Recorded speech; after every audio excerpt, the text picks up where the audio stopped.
Assalamualaikum warahmatullahi wabarakatuh. Innal hamdalillah nahmaduhu wa nasta'inuhu wa nastaghfiruh wa na'udzu billahi min syururi anfusina wa min sayyiati a'malina. May yahdihillahu fala mudhillalah wa may yudlil fala hadiyalah. Asyhadu an la ilaha illallah wa asyhadu anna Muhammadan abduhu wa rasuluh la nabiyya ba'da. Allahumma salli wa sallim ala nabiyyina Muhammad sallallahu alaihi wasallam wa ala alihi wa sahbihi wa man sara ala nahjihi ila yaumiddin, amma ba'd. Ayol ikhwah, kajian akidah pagi ini adalah tentang ziaratul kubur. Ziarah kubur dipandang dari sisi akidah. Bismillahirrahmanirrahim. At-ta'rif lughatan, secara bahasa ziarah itu berasal dari kata za, waw dan ra, zara. Aslun wahid yadullu alal mail wal udul an dzalika zur. Makna asal dari ziarah itu adalah miring. Li'annau ma'ilun an tariqil haq, karena menyimpang dari jalan yang benar. Ya, kita ingat kata zur, qaulu zur, ucapan yang menyimpang, itu kan? Itu secara bahasa. Secara istilah, ziaratul kubur, ziarah itu artinya itu, kubur artinya ya tempat dimakamkannya orang yang sudah wafat, dimakamkan jenazah. Pengertian secara istilah, ziarah kubur itu adalah dzihab ilal kubur wa fi'lu ma yashra' indaha kaddu'a lil mayyit wal istighfaru lahu aw ma yunha anhu kaddu'a al mayyit wa syirku bihi wa niyaha inda qabri wa nadb. Secara bahasa, secara istilah, ziarah kubur itu berkunjung ke pekuburan dan mengerjakan sesuatu yang dibolehkan. Ya. Mengerjakan sesuatu yang dibolehkan oleh syariat, oleh Allah secara syariat. Status hukum ziarah kubur. Ittafaqul ulama ala annahu kana naha an ziyaratil kubur. Dalam sejarah, ulama sepakat Rasulullah pernah melarang. Ya. Dalam sejarah, Rasulullah pernah melarang ziarah kubur. Nah, hadisnya adalah nahaitukum an ziyaratil kubur fazuruha. Aku melarang kalian ziarah kubur, maka ziarahilah. Nah, setelah dilarang beberapa waktu, kemudian Rasulullah membolehkan. Wakhtalafu hal nusikha dzalik ala aqwal. Setelah dilarang, apakah masih terus berlangsung ya larangannya atau sudah boleh? Nah, itu ulama berbeda pendapat. Faqalat ta'ifatun lam yunsakh dzalika li anna ahadits nasakh laisa masyhurah. Sebagian dari ulama mengatakan tidak dihapus. Ya, jadi kalau menurut pendapat ulama ini, ziarah kubur masih dilarang. Wa qala al-akharun bal nusikha dzalika wa ikhtalafu. Fa qalat ta'ifatu minhum innama nusikha ila ibaha. Wa hadza qaulun fi madhhabi Malik wa Ahmad. Pendapat yang lain mengatakan sudah dimansukh. Sudah diamandemen, ya, sudah dirobah. Nah, status dirobahnya itu apa jadi mubah, apa jadi sunnah? Tadinya kan dilarang, sekarang nggak dilarang. Nggak dilarangnya itu mubah, boleh, atau sunnah. Yang mengatakan boleh adalah Imam Malik dan Imam Ahmad.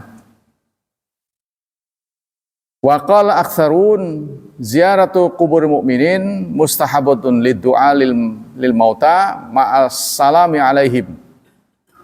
Kebanyakan ulama selain dari Malik dan Ahmad menyatakan ziarah kubur untuk orang mukmin adalah dianjurkan. Tujuannya apa? Sepanjang tujuannya untuk berdoa kepada yang sudah meninggal. Ma'as salam alaihim, serta salam. Doa dan minta keselamatan. Ya, untuk mereka, bukan kepada mereka. Wa hakan Nawawi fil ijma' ala dzalik. Bahkan Imam Nawawi mengklaim itu adalah ijma', konsensus ulama. Wal aqwalu tsalatsa sahihah bi'tibarin fa inna ziyarah idza tadammanat amran muharraman min syirkin aw kidzbin aw nadbin aw niyaha fa hiya muharramatun bil ijma'. Ketiga pendapat ini semuanya benar. Ya, ziarah dilarang kalau isinya, kontennya mengerjakan sesuatu yang tidak dibolehkan, yaitu syirik. Ya, kuburan dipakai untuk disembah. Jadi, kuburan untuk disembah. Jadi menduakan Allah. Au kizbin atau dusta, au nadbin atau sunnah, atau untuk niyahah. Niyahah itu apa? Niyahah itu apa ya? Meratap, benar. Meratap. Tuh, ya. Itu hukumnya tidak boleh. Dan itu kita sering jumpai di agama lain. Pemeluk-pemeluk agama lain tuh kalau kematian mereka meratap. Ya, kita bisa ya, tapi kita jarang saksikan kalau nggak hadir di sana. Yang tempat untuk mereka itu ada rumah duka. Di rumah duka tuh yang non muslim. Ya, karena yang punya rumah duka itu kan non muslim. Orang Islam kan kalau meninggal nggak lama dikubur, jadi nggak perlu ada rumah sendiri aja. Jadi rumah duka itu rumah bersama, ya, untuk peranti hajat apa gitu punya, apa namanya, ya bangunan bersama. Nah biasanya dipakai untuk tempat jenazah atau orang nikah yang nggak punya tempat di situ. Kalau kita Islamic Center lah, ya contohnya, fungsi di sini, tapi sebenarnya fungsi Islamic Center nggak boleh buat gituan untuk pernikahan. Islamic Center kan pusat Islam, ya kan? Dan itu menghabiskan biaya besar. Islamic Center yang ada di Cilegon itu menggusur rumah penduduk, mereka dibayarin uangnya dari pemerintah. Tuh, terus sekarang hanya disewakan untuk pernikahan. Nggak cocok itu. Nah, kemudian kenapa tidak difungsikan sebagai Islamic Center? Karena orang Cilegon semula berpandangan perlu ada pusat Islam. Nah, lalu ditegur oleh MUI Pusat. Islamic Center itu hanya ada di negara-negara yang muslimnya minoritas. Baru ada Islamic Center. Kalau Islam muslimnya mayoritas mah nggak perlu Islamic Center, kan banyak masjid. Itu. Jadi makanya itu dialih fungsikan sampai sekarang. Nah, kita lanjut. Wa amma ziyarata liddu'a lil mayyit kas salat ala janazah wa tadzakir akhirah fa hadza huwal mustahab. Tapi kalau isi dari ziarah itu berdoa dan salat janazah bagi yang ketinggalan, ya. Ya, dia datang, jenazah sudah dikubur. Nah, itu kita tetap sunnah sholat jenazah di kuburan. Ya nggak mungkin di masjid lah, udah dibawa ke sana, ya, di kuburan. Dan ingat akhirat, fahadha wal mustahab, maka inilah sisi positif yang dianjurkan. Jadi kenapa dianjurkan? Karena mengingatkan kita akan begitu. Kalau itu tercapai bagus. Ya, bukan minta. Tapi saya pernah berkunjung ke berbagai kuburan. Banyak ya. Banyak nasihat dari ulama, kuburan itu dijadikan destinasi untuk perbuatan syirik. Saya belum percaya. Karena itu saya datang ke Tanara sana. Ke Tanara tuh. Tirta Yasa tuh ya, situ ya. Ada Tanara. Tanara itu adalah tempat kelahiran Syekh Nawawi Al-Bantani. Nah, saya tanya pada orang-orang yang ke sana, Pak, Bu, apa tujuannya ke sini? Mau ziarah. Ziarah. Ziarah kemana? Ke kuburan. Loh, nggak dikubur di sini kok Syekh Nawawi. Dikuburnya kan di Mekah. Nah, banyak yang nggak tahu. Tuh. Jadi mereka berkunjung saja. Padahal di Tanara itu hanya tempat rumahnya saja, rumahnya. Rumah beliau dulu. Ya, rumah kelahirannya. Syekh Nawawi sendiri dikuburi di Mekah. Di Ma'la ya. Di Ma'la, kuburnya di sana. Jadi banyak orang nggak ngerti. Lalu setelah mereka berkerumun, saya dekatkan telinga saya ke mulut mereka. Apa sih yang dibaca? Ya memang benar. Minta. Ya minta gitu. Bukan minta kepada Allah, tapi minta kepada Syekh Nawawi. Nah itulah yang dilarang oleh para ulama. Ya, jadi arahnya itu kepada syirik. Minta ke kuburan. Kita hanya boleh minta kepada Allah. Iyyaka na'budu wa iyyaka nasta'in. Kalau saling menolong boleh dalam urusan yang akal. Tapi urusan syar'i hanya kepada Allah. Contohnya kita datang kepada dokter. Minta kesembuhan apa minta obat? Minta kesembuhan atau minta obat? Jadi kalau Anda datang ke dokter, ya dokter, wahai dokter sembuhkan saya, itu musyrik. Yang benar adalah kita minta obat. Kita disuruh berobat, minta obat. Tapi kesembuhan tetap minta hanya kepada Allah, tidak ada kesembuhan pada dokter. Coba tanya aja kalau nggak percaya. Dokter, apakah saya minum obat ini pasti sembuh? Wah, nggak bisa saya pastikan pasti begitu. Saya itu hanya trial and error, nyoba dari pengalaman yang lalu. Kalau tanda-tandanya begini, obatnya begini. Kita kembali sini ya. Wahada wa itulah yang dianjurkan alladzi dalat sunnah alastibabiha, yang ditunjukkan didalilkan pada sunnah li'anan nabiyya fa'alahu, karena nabi mengerjakannya. Kalau dilarang pasti nabi tidak mengerjakan. Seperti yang saya pernah sampaikan, suatu saat Rasulullah tiba gilirannya ke Aisyah. Ya, Aisyah sudah nunggu di kamar. Sebagai istri yang solehah kan, sudah nunggu di kamar. Tapi ternyata Rasulullah masuk ke rumah, ke kamar Aisyah itu tidak diam di sana. Justru beliau melihat kaki Aisyah terbuka, diselimutin, lalu beliau keluar lagi. Bahkan sendalnya dipegang begini, nggak dipakai, tapi dipegang supaya suara kaki tidak terdengar. Nah, dikuntit oleh Aisyah. Nah, Rasulullah ternyata pergi ke Baqi. Baqi itu kuburan ya, kuburan yang ada di Madinah. Nah, dilihat oleh Aisyah dari jarak jauh, beliau komat kamit. Nah, pulang itu ditanya, ya Rasulullah, Anda jadwalnya giliran saya kok malah ke kuburan? Ya, habis saya diperintah, Jibril datang membawa perintah dari Allah agar saya mendoakan saudara-saudara kita yang di Baqi. Nah ini ya, jadi teladan dari Rasulullah ini mengajarkan kepada kita sunnah. Wa kana yu'allim ashabahu ma yaqulun idza zarul al-qubur, dan bahkan Rasulullah mengajari sahabat-sahabat doa yang harus diucapkan. Nah, sekarang dalil-dalil.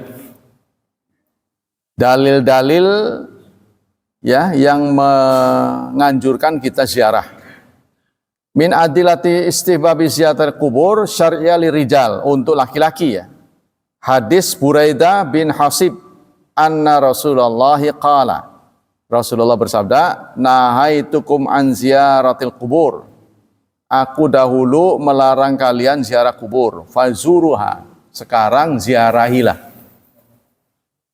Wa haditsu Buraidah anna Rasulullah kana yu'allimuhum, dalam hadis Buraidah Rasulullah bahkan mengajari idza kharaju il maqabir ayyaqul, kalau mereka masuk ya berziarah ke kuburan, masuk ke kuburan ya, mereka diajari oleh Rasulullah dengan mengucapkan salam, assalamualaikum ala ahli diyar ya. Wa fi riwayat assalamualaikum ahlad diyar. Jadi ada ala, ada yang satu lagi tidak ada alanya. Jadi kalau ada ala, assalamu ala ahlid diyar, itu yang ada alanya. Kalau yang enggak ada diarnya, assalamualaikum ahlad diyar.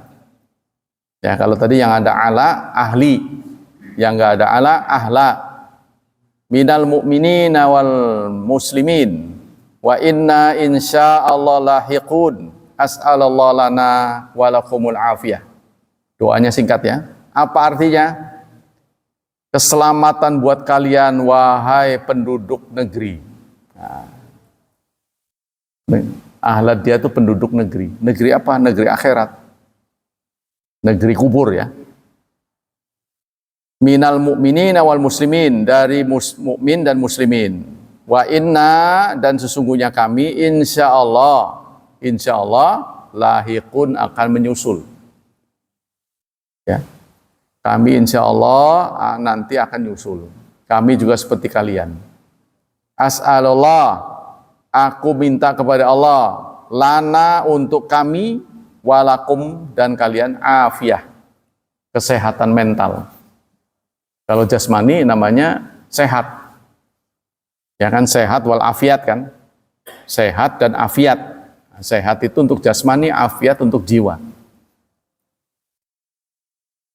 Sebenarnya sih tata krama kita kalau ketemu orang, setelah orang biasa ya, assalamualaikum, waalaikumsalam, harusnya pripun. Kalau dalam kan sehat, kalau afiat itu kewaras. Harusnya yang ditanya waras, harusnya waras tuh. Tapi di sini kalau Anda pakai kata waras, dia tersinggung. Loh, kita ini orang edan. Padahal kalau secara ilmu kan, kalau sehat udah kelihatan, ketemu kan, senyum sehat. Tapi afiat belum tentu. Jadi seharusnya yang ditanya waras tah. Tapi jangan coba itu ya. Waras tah. Ayo sira ngarep kita edan. Itu orang sini. Tapi kalau di kampung lain, waras itu biasa. Waras tah. Alhamdulillah waras.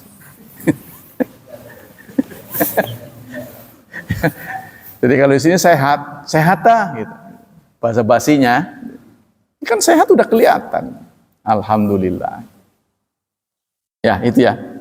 Wa finnahi an ziarah bid'ah ahadits katsiratin minha. Adapun tentang ziarah yang bid'ah ya, itu banyak ditunjukkan oleh hadis. Nah, apa hadisnya?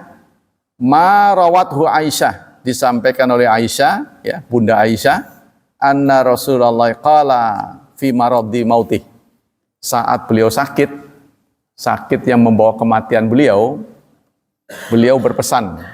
Pesannya begini, laknatullah alal yahudi wan nasara, laknat Allah bagi Yahudi dan Nasrani orang Nasrani ya, Kristennya. Ittakhadhu, mereka telah menjadikan kubura anbiyaihim, kubur nabi-nabi mereka, masajida, masjid-masjid. Ya, jadi kebiasaan orang Yahudi, orang Nasrani, kuburan jadikan masjid. Orang Islam niru. Tuh, lihat di Banten tuh. Kuburan mepet dengan masjid. Ya kan? Mepet dengan masjid kan?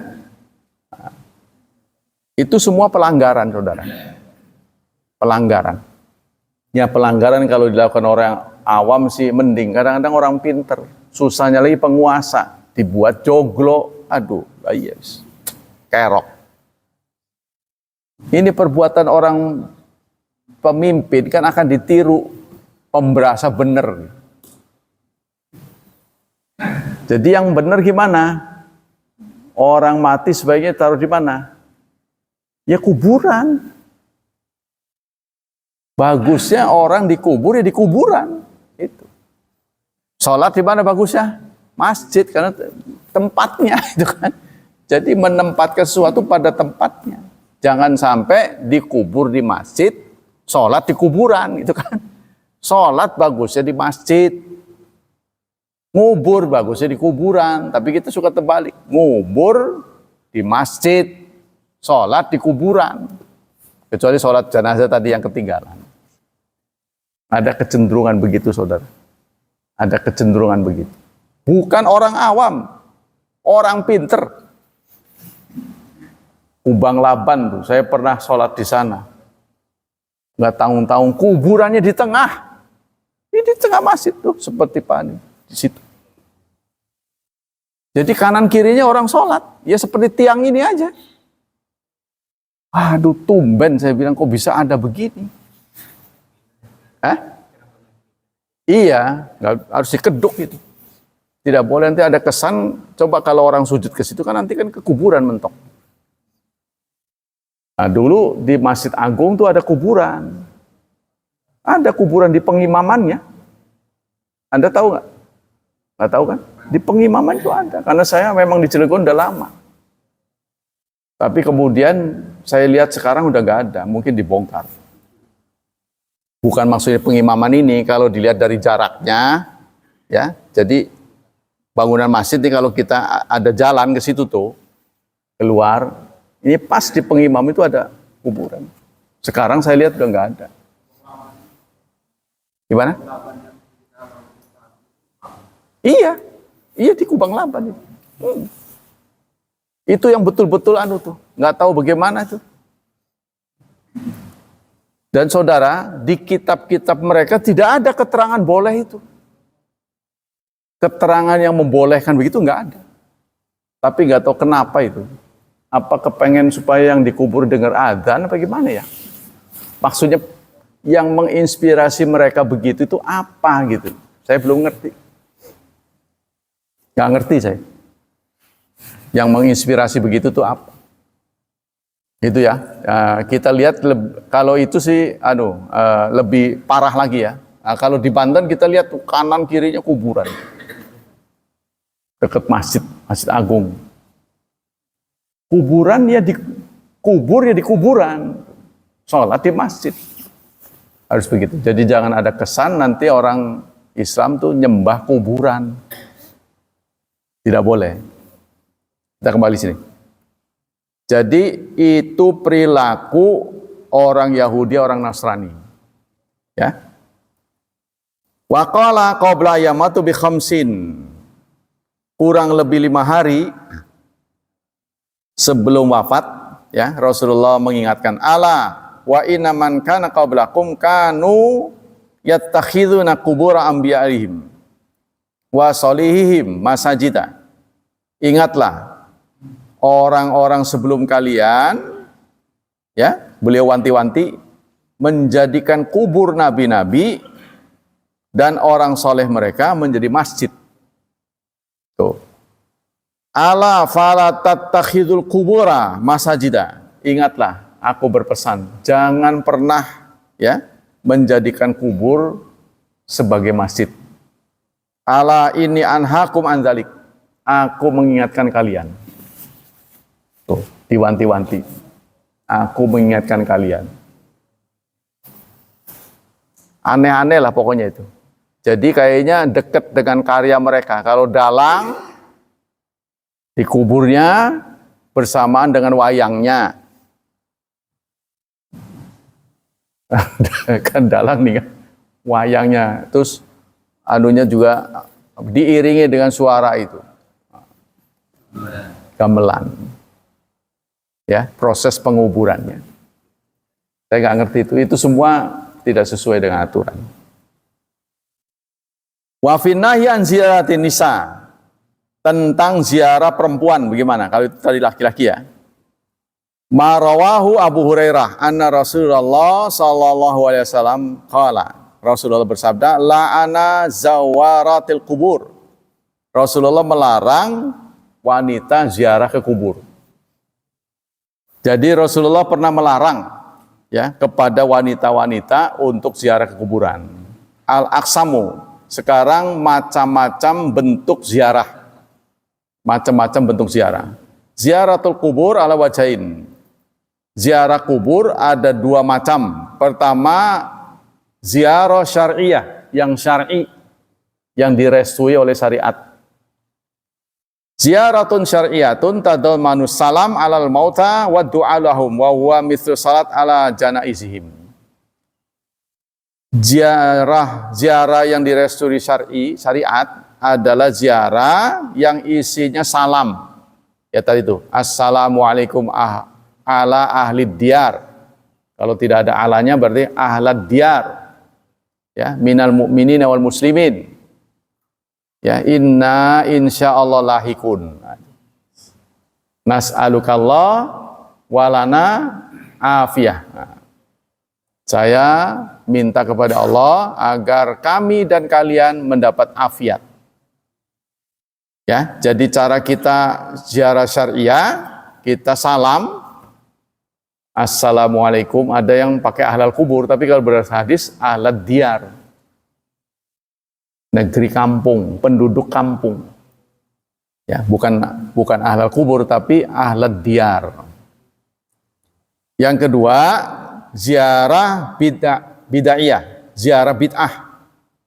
Wa hiya ziyaratu ahli syirki alladzina yaqsiduna du'al mayyit wal istighatsabi, yaitu ziarah yang dilakukan oleh orang minta ke kuburan. Jadi sengaja datang minta ke kuburan. Yang benar adalah kita minta kepada Allah supaya penghuni kubur ini mendapat ampunan, bukan kita minta ke dia, bukan. Ya, itu yang dilarang. Wa talabal hawaij indahu, dan minta keperluan-keperluan kepada kuburan. Fayusalluna inda qabri, lalu mereka sholat di kuburan itu, wa yad'una bihi, dan berdoa. Itu yang ziarah yang bid'ah, ziarah yang dilarang.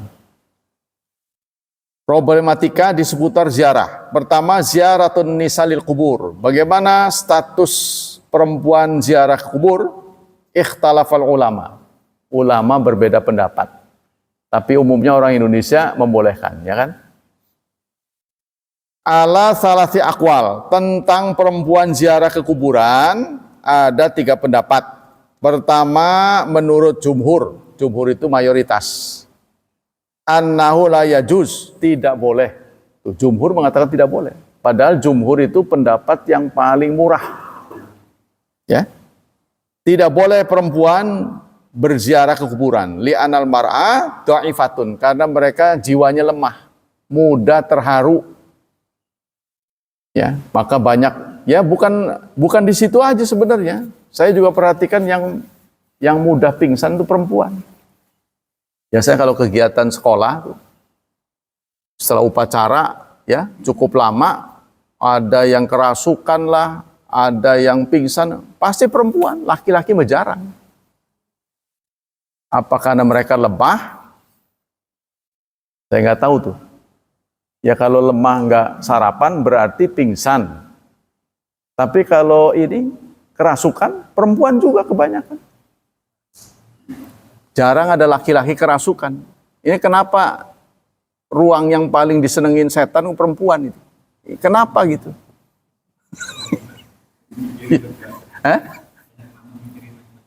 Apa begitu ya? Lagi-lagi perempuan, lagi-lagi perempuan. Kenapa tuh? Kerasukan, lagi-lagi perempuan. Jarang ada laki-laki. Nah ini ya. Jadi karena mereka lemah katanya, makanya tidak disarankan ziarah ke kuburan. Ya saya nangis ya, geru-geru gitu. Li'anal fa idza ra'at qabra qaribiha au ibniha au abiha au akhiha au zaujiha fa inna la tamliku laha minan yaha wa minal jaza. Biasanya kalau dia melihat yang disayang itu yang dikubur itu ya, orang yang dia sukai, orang yang dia cintai, nggak tahan dia meratap, nangis ya, lalu meratap, waduh, ngomonglah pokoknya yang nggak jelas.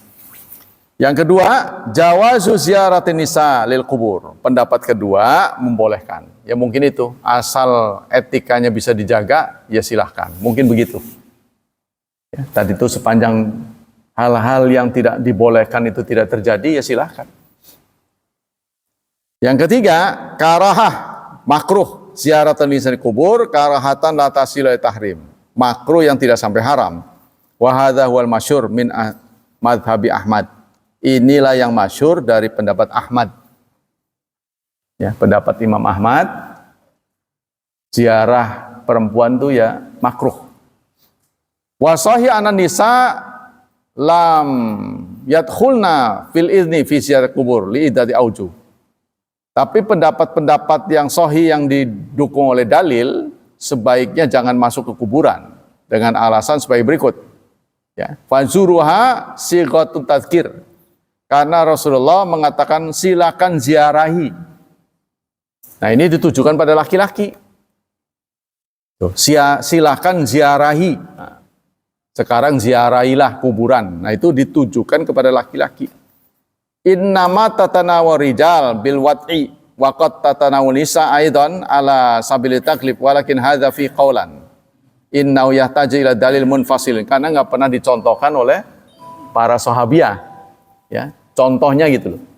Kalau kita bingung ada yang boleh atau tidak, kita kembali kepada contoh. Dicontohkan nggak oleh para sahabat? Kan waktu Rasulullah hidup kan perempuan banyak. Sahabiah ya, sahabat-sahabat Rasulullah yang perempuan kan banyak. Mereka ziarah nggak? Nah itu aja jadi petunjuk. Nah ternyata tidak didapati ziarah. Nah ini memberikan indikasi sebaiknya jangan. Innau yahmilu dzalika indal itlaq wa ala hadza fayakunu dukhul nisa bi tariqil umum ad-dhaif wal am la yu'arid adilah khasah. Karena itu ini yang paling sahih. Jadi pendapat yang paling sahih sebaiknya tidak ziarah. Nah, maka kalau di Arab sana diterapkan begitu. Jadi orang sekarang membedakan antara pendapat Imam Ahmad dengan Wahabi. Tuh. Ya, orang-orang Indonesia setuju kalau orang itu berpendapat Imam Ahmad karena bagian dari 4. Tapi kalau mereka dengar Wahabi itu langsung nyerang gitu. Nah, maka kenapa Anda tidak subuh tidak kunut? Ya karena Imam Ahmad begitu. Itu jawaban yang benar. Ahmad Syarif Hidayat itu jangan ditambahin. Ya, Imam Ahmad mengatakan begitu. Jadi kalau dibawanya ke imam mereka tenang. Tapi kalau di Arab sana mereka langsung nuduh Wahabi itu. Nah, jadi harus dibedain antara Wahabi dengan Imam Ahmad. Tuh. Kalau Imam Ahmad di bagian dari 4 imam, mereka restu. Yang kedua, ayaqala law kanat nisah dakhilat fil khitab la sahaba lahun ziarah kubur kama usbar rijal indal jumhur. Kalau memang perempuan itu dibolehkan, pasti sudah ada contoh. Tuh ya. Jadi kan dalilnya itu kan bisa iya bisa enggak. Dari sisi dalil. Tapi dari sisi praktek gimana? Ada enggak contoh? Yang ketiga, anna ahadits tahrim sarihatun fi ma'naha fa inna Rasulullah la'anan nisa ala ziarah. Karena dalam sebuah hadis Rasulullah mengatakan ya Rasulullah melaknat perempuan-perempuan yang ziarah. Wa la'nu 'alal fi'li min adillati dalail ala tahrim. Laknat itu bahasa lain dari haram. Kalau ada kata laknat itu haram. Jadi kalau kita perempuan terpaksa harus ziarah, yaitu dijaga adabnya. Jangan sampai nangis, jangan sampai terharu, udah biasa aja.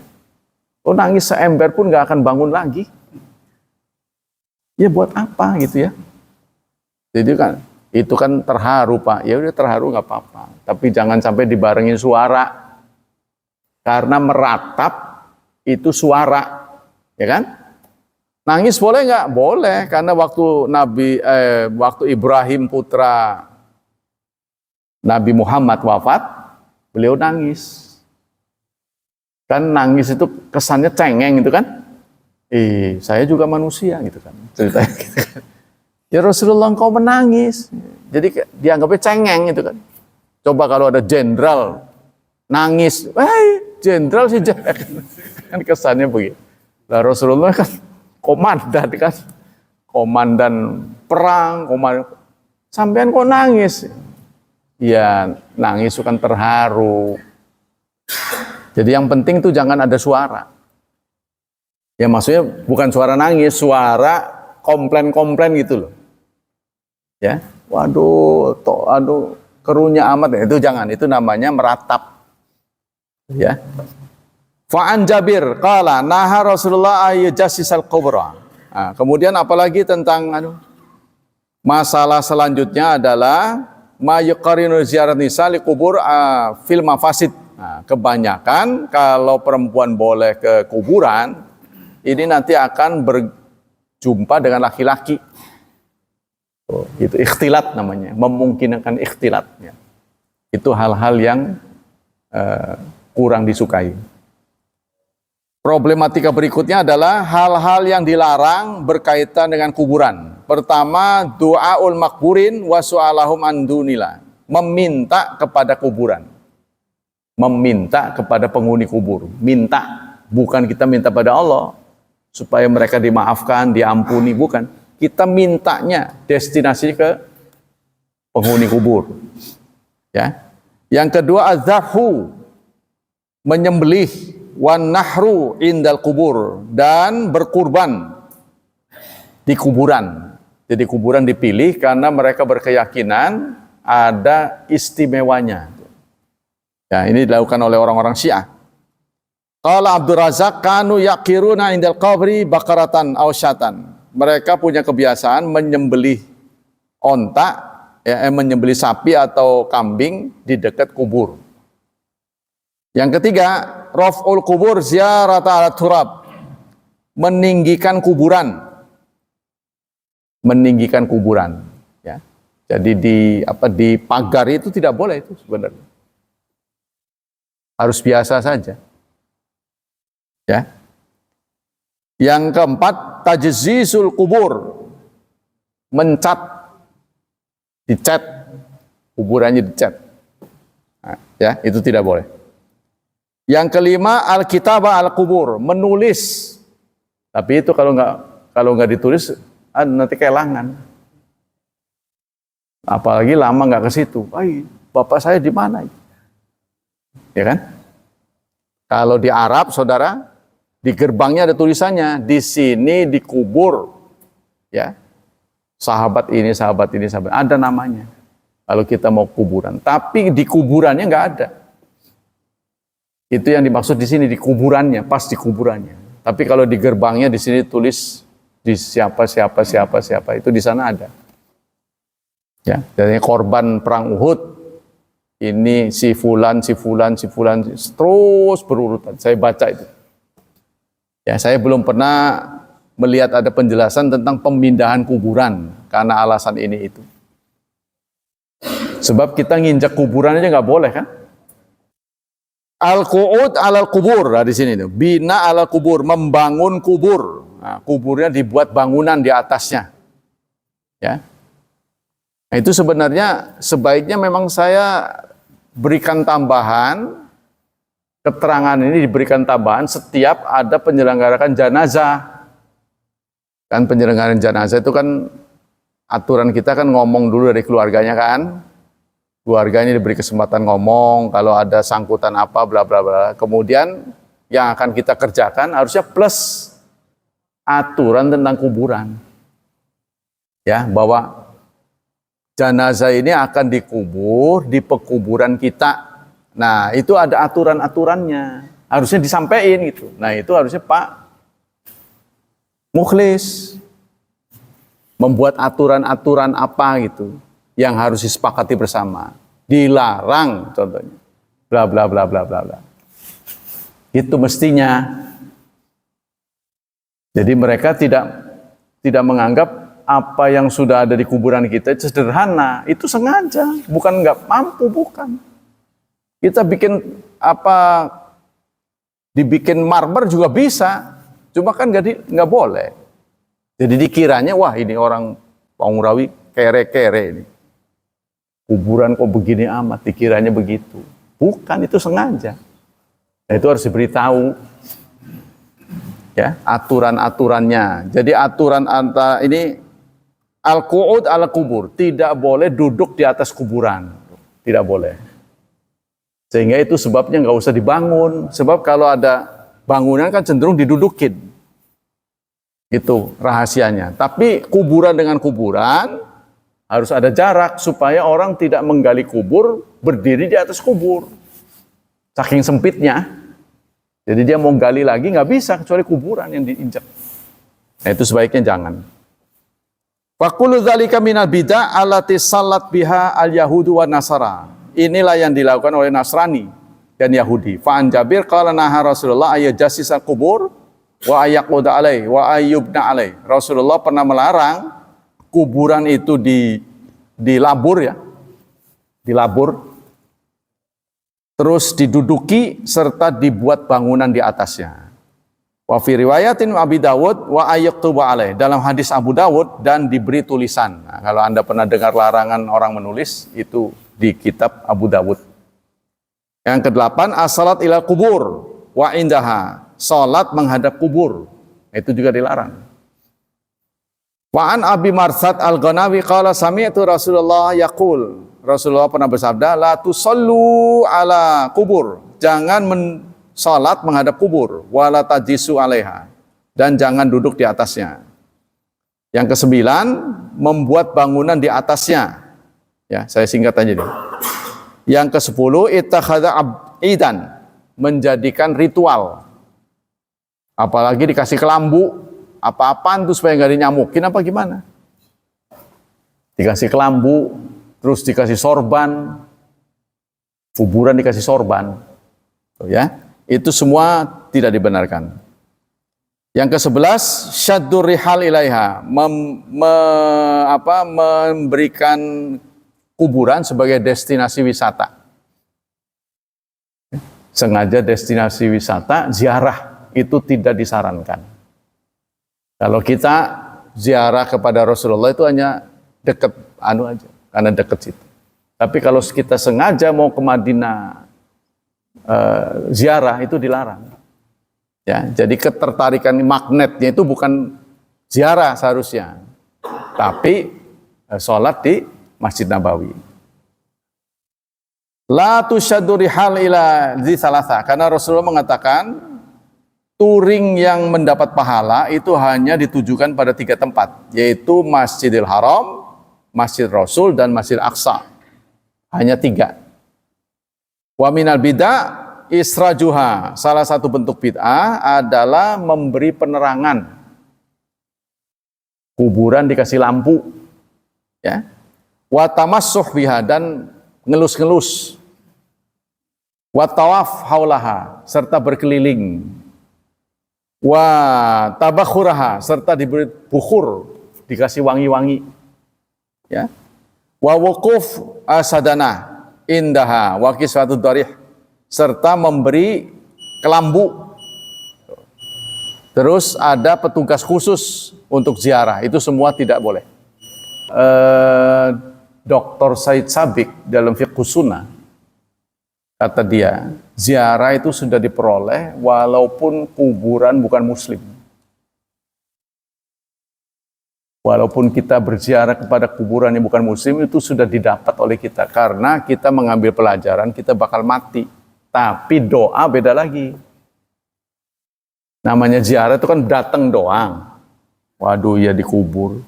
Saya juga bakal begitu. Itu dapat. Tapi kalau mendoakan khusus hanya untuk orang mukmin. Nggak bisa pada orang kafir.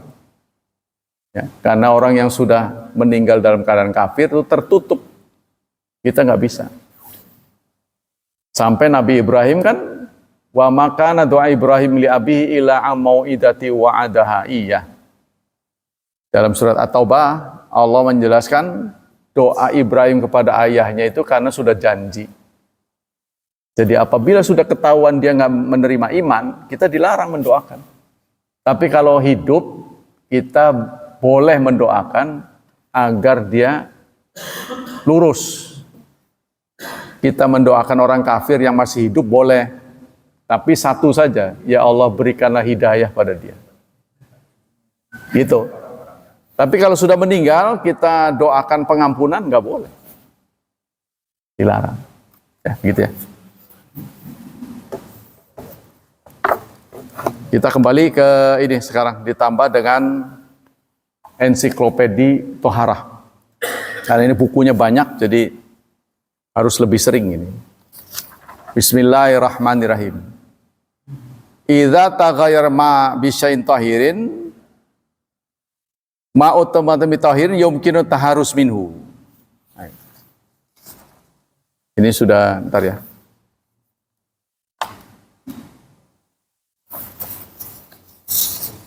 Ini sudah dibahasin.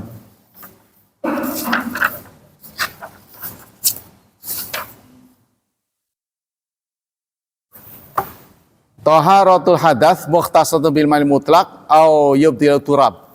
Bahwa hadas hanya boleh disucikan dengan air mutlak. Ya. Jadi media untuk mensucikan suci hadas itu hanya dua, dengan air dan dengan tanah. Mana ini? An-nabid laisa ma'un mutlaqan, la fil lugha wa la fi syara'. Nabid itu cairan buah. Ya. Cairan buah. Contohnya pada buah kan ada airnya. Ya. Boleh nggak untuk wudu? Ini nggak boleh hukum. Memang Rasulullah pernah, ya. Itu apa itu? Nah, ini nabit ya. Nabit itu cairan yang berasal dari anggur. Rasulullah pernah memakainya, tapi itu darurat. Jadi maksudnya sepanjang ada, ya, air biasa itu kita tidak bolehkan menggunakan air-air yang terkontaminasi. An-nabid ma'un taghayyara bi tahirin hal ghalaba ala ajzani fasalabu ismuhu. Sekarang ada perbedaan pendapat tentang air bersanding dengan najis. Air bersanding dengan najis. Karena dia sandingan dengan najis, si airnya jadi bau. Tapi najis ini tidak larut, cuma rendeng doang. Contohnya air dekat sampah gitulah kata. Air dekat sampah isinya najis. Akibatnya airnya jadi bau, tercemar. Tapi nggak nyampur nggak. Pertanyaannya boleh dipakai nggak? Maksudnya karena tercampur baunya saja, perubahan bau, warna nggak berubah, rasa nggak berubah. Karena najis itu kan tiga, ya. Kontaminasi dari najis itu bau, warna, serta rasa. Yang dua ini enggak. Cuma baunya saja. Nah itu tetap boleh dipakai. Ya, begitu juga kalau air berubah karena bukan buatan. Contohnya ada di suatu tempat terbuka, terus di dekatnya ada pohon besar. Nah pohon ini daun-daun keringnya masuk ke situ. Karena daun keringnya pada berguguran, masuk ke air, airnya berubah jadi kuning. Tadinya jernih. Boleh dipakai nggak? Jawabannya boleh. Karena dia masih murni. Bukan buatan. Begitupun air laut. Air laut boleh nggak dipakai untuk wudhu? Boleh. Tapi sekarang kalau air kita garemin. Air kita masukin garam dicampur aduk-aduk. Boleh nggak dipakai? Nggak boleh. Karena itu buatan. Ya, bukan asli. Jadi air kalau di tempat aslinya semuanya boleh dipakai. Contohnya kita dapati di tempat terbuka, di ceruk gitu ya, di satu tempat, nah, kita menemukan ada gerong gitu, ada airnya. Kita tidak perlu bertanya ini air boleh apa enggak. Pokoknya kalau kita lihat memenuhi syarat, tidak terkontaminasi, berarti itu boleh. Itu prinsipnya. Nah, kemudian ada pendapat lain yang kita perlu tahu ini tentang mustakmal. Adakah air mustakmal? Apa yang disebut air mustakmal? Ada tahu air mustakmal? Air mustakmal itu didefinisikan begini. Mana ya nanti ya? Saya udah ini. Air mustakmal al-ma'u mutaqattir min a'ta'il wudu adalah air yang menetes dari anggota wudu. Tuh. Au fi raf'il hadas yang sudah dipakai untuk menghilangkan hadas. Mustakmalun bil ittifaq, itulah yang disebut mustakmal.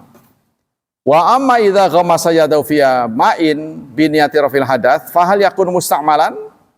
Kalau orang nggak pakai ciduk, lalu dia memasukkan tangan ke wadah, ya, lalu dipakai wudhu. Apakah air yang masih di situ itu mustakmal? Ini terjadi perbedaan pendapat. Ada wadah, ya, kamar mandi kita lah yang standar dari bawaan itu kan pasti ada tuh yang plastik ya, melamin apa itu. Nah itu airnya penuh, lalu kita ngobok di situ buat wudhu. Nah ini kan pasti kecepretan ke situ. Mustakmal enggak itu? Qalu idza kanal mau qalilan kana mustakmalan. Kalau airnya sedikit, maka itu mustakmal. Waqtalafu fi hadil qalil. Nah, yang disebut sedikit dan banyak itu apa batasannya? Sedikit atau banyak? Fayaral Hanafiyah anal junub idzan gomasa fil biri fasadal ma. Menurut Hanafiyah, kalau orang junub ya, lalu dia nyebur ke sumur. Sumurnya kebetulan nggak dalam. Kan di tempat-tempat tertentu sumurnya pendek, semeter paling. Dia nyebur ke situ mandi. Apakah tercemar apa enggak? Menurut Hanafiyah tercemar. Setelah dia, air itu nggak boleh dipakai lagi. Wa in gomasa li talabil dalwi fasadal ma ala ra'i Abi Hanifah. Tapi kalau dia masuk ke sumur itu bukan junub, ya, cuma cari benda, bendanya nyemplung ke situ, jadi ngobok-ngobok, ngobok-ngobok. Airnya tercemar nggak? Menurut sebagian pendapat tercemar, nggak boleh dipakai. Wa mana hadza anal bi'ra fi hadil qalil indahum. Jadi menurut mereka, ya, air sumur sebatas sumur itu disebut sedikit. Jadi air yang terlihat di dalam sumur itu menurut mereka sedikit. Tapi kalau ukuran kula beda ya, tergantung volumenya, lebar apa enggaknya sumur. Wa amal malikiyah fayarona yasira ka'aniyatil wudu wal ghusl fa in ghamasa fiha sara mustakmalan. Malikiyah berpendapat yang sedikit itu seperti tempat wudu. Tempat yang dipakai wudu sampai tercemar, maka itu sebut sedikit, maka dia mustakmal. Tuh, menurut Malikiyah. Menurut Syafi'iyah, ya hiddunal qalil madunal kulatain. Mereka menggunakan istilah dua kulah.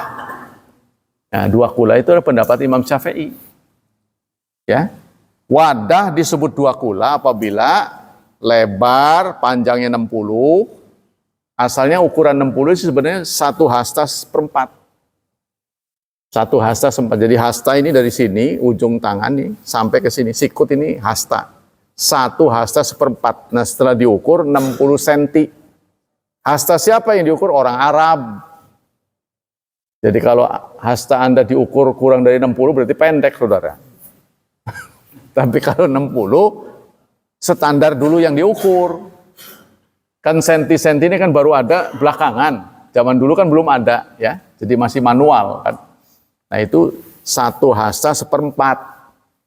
Nah oleh ulama sekarang di senti ini 60 cm. Jadi 1 hasta itu 48. Katanya begitu. Jadi kalau Anda dapati dari ujung jari ini sampai ke sini ke 48, berarti Anda nggak sesuai standar tubuh Anda itu ya. Jadi tubuh yang waktu dulu diukur. Fasadal menurut Syafi'iyah begitu. Fa in ghamasa fi ma'in dunal kulatain sara musta'mal. Kalau seseorang ya memasukkan tangan ngobok ke tempat yang kurang dari 2 kula, maka yang dikobok itu menjadi musta'mal. Jadi menurut Imam Syafi'i, wadah kita kurang dari 216 liter. 60 kali 60 kali 60 itu ketemunya 216 liter. Kalau wadah kita kurang dari 216 liter, kita wudu ini ke situ, ini namanya musta'mal. Tidak boleh dipakai. Menurut Syafi'i. Tapi kalau menurut dalil-dalil sahih tidak ada begitu. Tetap kepada kriteria 3 tadi. Apakah berubah warnanya, ya, berubah baunya, berubah rasanya. Ada perubahan nggak? Kalau nggak ada perubahan, meskipun sedikit nggak ada masalah. Itu menurut qaul sahih. Tapi kalau menurut imam-imam ini ada air musta'mal. Jadi air musta'mal kalau menurut penelitian dalil tidak pernah ada. Ya. Apa contohnya? Nanti dicontohkan oleh perilaku Nabi saat beliau mandi junub. Beliau menggunakan air yang satu wadah dengan Aisyah. Dan tangan kami saling duluan tuh. Tangan Nabi terus tangan Nabi. Ya biasa gitu, nyibuk itu balapan. Pasti kan ada yang nyapret ke situ. Rasulullah tidak pernah mempermasalahkannya. Jadi mungkin ya dilihat itu tidak berubah. Ya, kenapa air musta'mal ini dipersoalkan, saudara? Karena Nabi hidup di tempat yang krisis air. Sebenarnya air musta'mal buat kita nggak ada. Jadi kalau kita menggunakan keran, tempatnya tertutup, aman sudah. Maka ini kemudian diadopsi oleh banyak orang, dibuat kolam dulu tuh. Dibuat kolam-kolamnya sebuah gede apa nggak pernah dikuras, jentik-jentik nyamuk banyak. Nah, pihak kesehatan turun, jangan begitu, ditampung, tertutup, kemudian pakai keran, aman sudah. Nggak bakal nyepret. Ya, itu zaman dulu kan masih manual, nggak kepikiran begitu kan. Nah, jadi mungkin dulu belum ada keran, gitu. Tuh, belum kepikiran begitu. Nah sekarang sudah rapi semua. Jadi sebenarnya tidak persoalkan. Ini kalau kita ketemu di tempat terbuka. Jadi wawasannya kita perlu ada. Demikianlah hadirin hafidhani hafidhakumullah. Ya, bahasan kitab ini mungkin akan mendapat ruang lebih banyak karena ini bukunya banyak. Ya, untuk membahas toharoh saja ini membutuhkan 10 jilid. Cara sholat 4 jilid, cara berjemaah 18 jilid. Jadi karena jilidnya banyak nanti nggak selesai-selesai. Jadi mungkin akan ada 2 kali gitu seminggunya. Demikianlah hadirin hafidhani hafidhakumullah. Semoga Allah menggandakan pahala kita. Semoga Allah tetap menjaga dan melindungi kita dari wabah dan fitnah, dari syubhat dan syahwat. Dan semoga hidup anak-anak kita dimudahkan, diberkahi, serta ditakdirkan Allah menjadi hambanya yang saleh dan salihat. Subhanakallah wa bihamdika, asyhadu an la ilaha illa anta astaghfiruka wa atubu ilaik. Wassalamualaikum warahmatullahi wabarakatuh.